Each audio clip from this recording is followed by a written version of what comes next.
জীবনে কোনো কিছু অসমাপ্ত রেখে হেরে যেতে নেই। আপনার সর্বোচ্চ দিয়ে চেষ্টা করুন, দেখবেন আপনি একদিন সফল হবেন। আসসালামু আলাইকুম, কী অবস্থা সবার, কেমন আছেন? আলহামদুলিল্লাহ ভালো আছি। আবারও চলে এসেছি নতুন আরও একটা ভিডিওতে। এই তো শুরুতে আমি একটু আমার ঘরের ফার্নিচারগুলোকে ক্লিন করে নিয়েছি, আর সেই সাথে সুন্দর একটা বেডশিট আমি বেছিয়ে নিয়েছি। এই সুন্দর বেডশিটটি আমি ডে ব্রেকের পেজ থেকে নিয়েছি। আপনারা তাদের পেজটি ভিজিট করলে দেখতে পাবেন খুবই সুন্দর সুন্দর প্রিমিয়াম কোয়ালিটি বেডশিট কিন্তু অ্যাভেলেবেল আছে। তো এই তো আমি কিন্তু এক এক করে প্রত্যেকটা রুমের ফার্নিচার ক্লিন করে নিয়েছি। তবে সবগুলো তো আর দেখা গিয়েছে ভিডিওতে রেকর্ড করা যায় না, তাহলে ভিডিও অনেকটা লং হয়ে যাবে। তো এই যে এখানে হচ্ছে আমি টিভি ক্যাবিনেট এরিয়াটাকেও একটু ক্লিন করে নিয়েছি।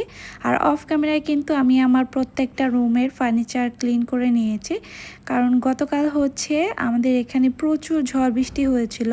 ঝড় বৃষ্টির সাথে সাথে কিন্তু বাতাসে ঘরের ভেতরে একদম ধুলোবালি দিয়ে ভরে যায়। এই কারণে চেষ্টা করি যেদিনই একটু ঝড় বৃষ্টি হয় তারপরের দিন সব কিছুকে একটু ক্লিন করে নেওয়া। এতে করে কিন্তু ঘরে খুব বেশি একটা ময়লা জমে না, খুবই তাড়াতাড়ি করে এগুলো ক্লিনও হয়ে যায় ঝটপট। এমনিতেও আমি দেখা যায় সপ্তাহে একদিন এই সব কিছু ডিপ ক্লিন করে থাকি, আমার পুরোটা বাসার জিনিসপত্র সরিয়ে সরিয়ে, মানে যতটুকু সম্ভব হাত দিয়ে সরানো যায়। আর এই তো মানি প্লান্টটাকেও আমি হচ্ছে গোছল করে দিলাম। তো একপাশে গাছটাকে তো খুবই সতেজ লাগছে, তবে এই গাছটায় কিন্তু একদম ধুলো পড়ে সাদা হয়ে গিয়েছে। তো এই গাছটাকে তো আর গোছল করানো যাবে না, এটাকে আমি খুবই সুন্দরভাবে একটা টাওয়াল ভিজিয়ে এভাবে করে ক্লিন করে দিয়েছি। আর দেখুন এখন কিন্তু পাতাটা একদম সতেজ লাগছে এবং সেই সাথে খুবই ক্লিন লাগছে।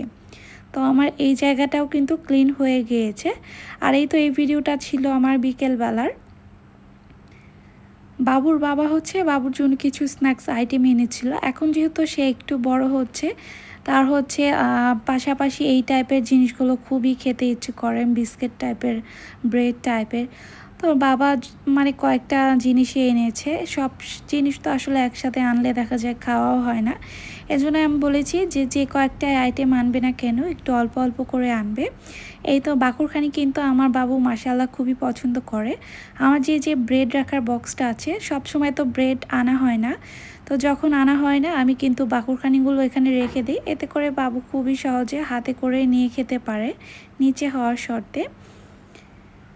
তো এই তো এখানে আমার আরেকটা সিরামিক্সের হচ্ছে পট আছে, এটার মধ্যে আমি বিস্কিটগুলো হচ্ছে অর্গানাইজ করে রাখি। যেহেতু এটা সিরামিক্সের, বিস্কিটগুলো খুবই ভালো থাকে আর এটাতে জায়গাও মোটামুটি অনেকটা, এই কারণে দেখা যায়